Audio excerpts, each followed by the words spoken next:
there's a divine plan, which is that we're going to build the heaven from the human race, and the blueprint for that is the human body, because that's the form, image and likeness of God.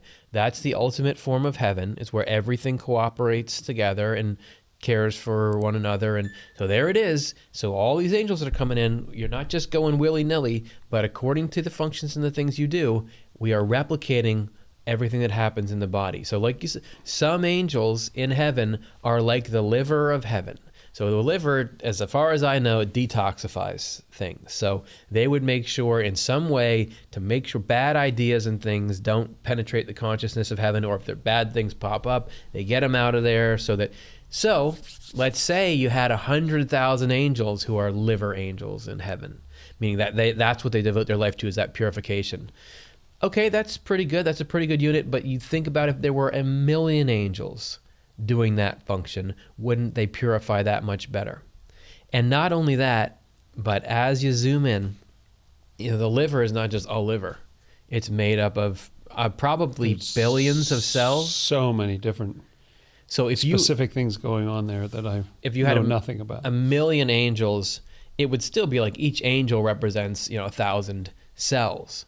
But if that becomes 1 billion angels that are just in the liver function, then each angel is only doing the work of a few cells. But then you go in even farther. Within a cell is not just a cell. There's the membrane, and there's the nucleus, and there's the ribosomes, and there's the mitochondria.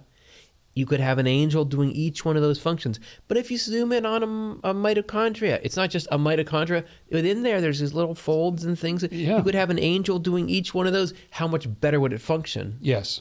Man, that's kind of cool. So, given that, it's not just that there'll be room for you in heaven. Your arrival will make heaven better than it was before you got there. And when you're in heaven, everybody new that comes in will make it better. This is what Swedenborg says. It is worth noting that the more members there are in a single community, and the more united they are in action, the more perfect is their human form. This is because variety arranged in a heavenly form makes perfection. And variety occurs where there are many individuals. Every community in heaven is growing in numbers daily. And the more it grows, the more perfect it becomes. In this way, not only is the community perfected, but heaven in general is perfected as well, since the communities constitute heaven. Since heaven is perfected by its numerical growth, we can see how mistaken people are who believe that heaven will be closed to prevent overcrowding. Actually, it is just the reverse. It will never be closed, and its ever-increasing fullness makes it perfect. So angels long for nothing more than to have new angel guests arrive there. Long for nothing more. That's a strong statement. And it makes me think a worldly analogy just occurred to me, non-anatomical, which was that when a business starts, let's say if a business starts, a very small business, at first it's just 2 people or something, they have an idea. So they're doing all the functions. They're trying to raise capital. They're doing the taxes, and they're envisioning, supplies. But they're also creating the if there's a product, they're doing all of that.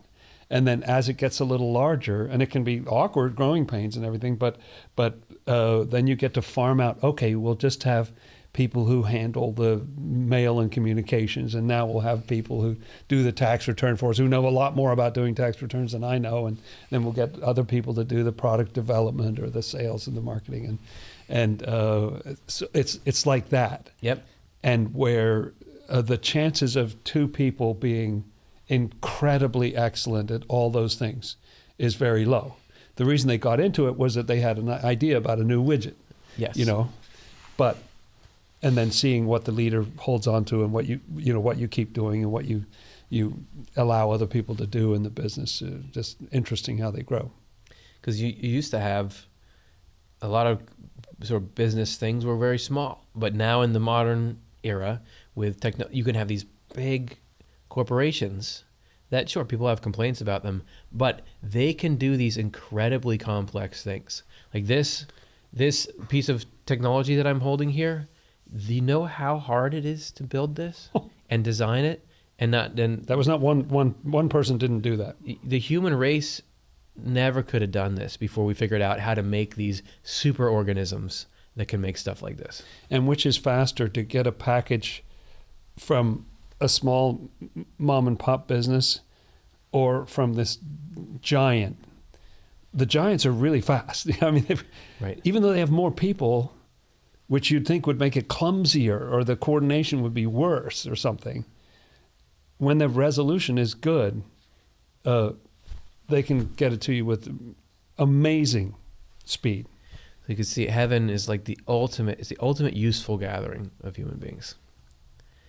So here he gives some other reasons elsewhere as to why the perfection increases in heaven with more Okay. people. I'm all ears. This is from Last Judgment 12. Heaven's form is the most perfect form of all. And in the case of the most perfect form, the more people there are, the more there is a shared motion toward oneness among them. And they are therefore joined together more closely and harmoniously. The harmony and consequent joining together increase as the numbers increase, because each new constituent there is placed between two or more others in order to connect them together.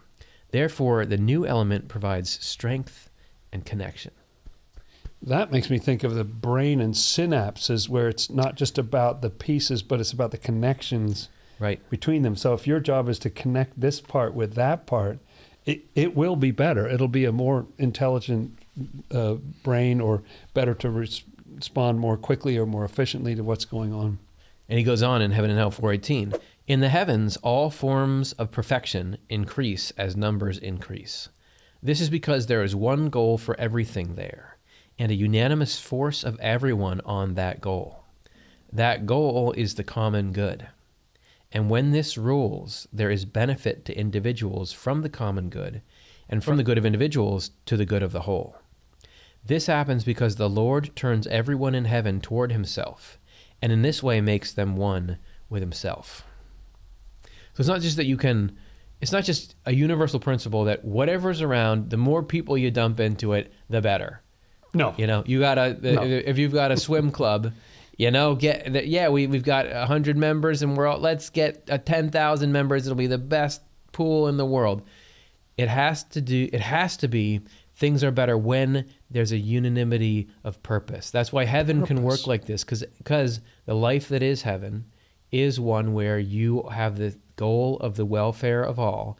If everyone doesn't have that goal, it's chaos. That's what you see in the world, is that we all have these different goals. Most people's goal is just themselves, which is a totally fractious goal. It's different than everyone.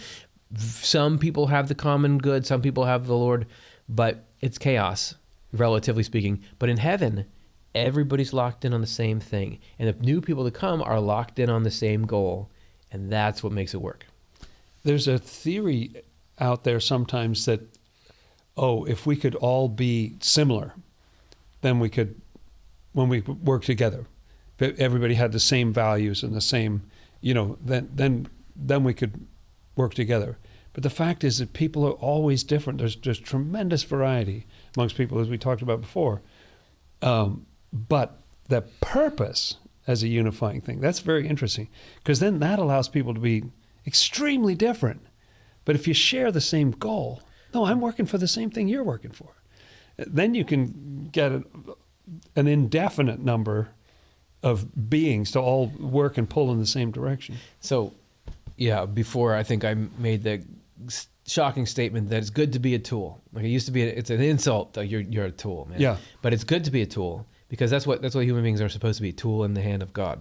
That's right. That's the reality of it. And a branch in the vine, as you talked in another episode. That's right. The active force is God. And this is, it's like a realization you got to come to. The active force is God. We're like a wrench or something. If you go into a master craftsman's work studio or something, and you look at the wall, there's just a bunch of the same, it's all 1/8 inch hexagonal wrenches. That's it. He just has thousands and thousands of those because he's a master craft. No.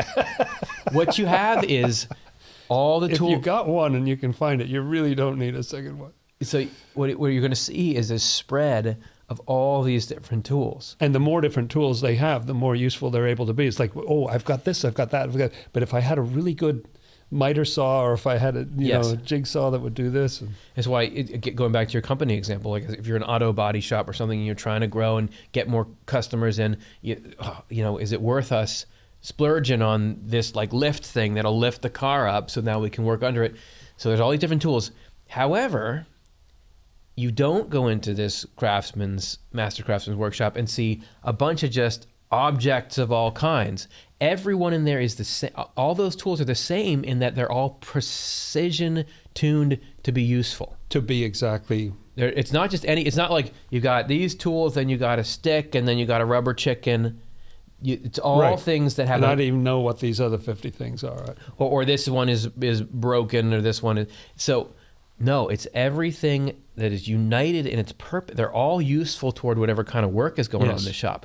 There's a huge variety, but they're united in their goal. And that's just the way it works in real life. It's laid out efficiently so that you can, even though you have more tools than you ever had before, you know right where that thing is, and you grab it, and you're able to do a job with it.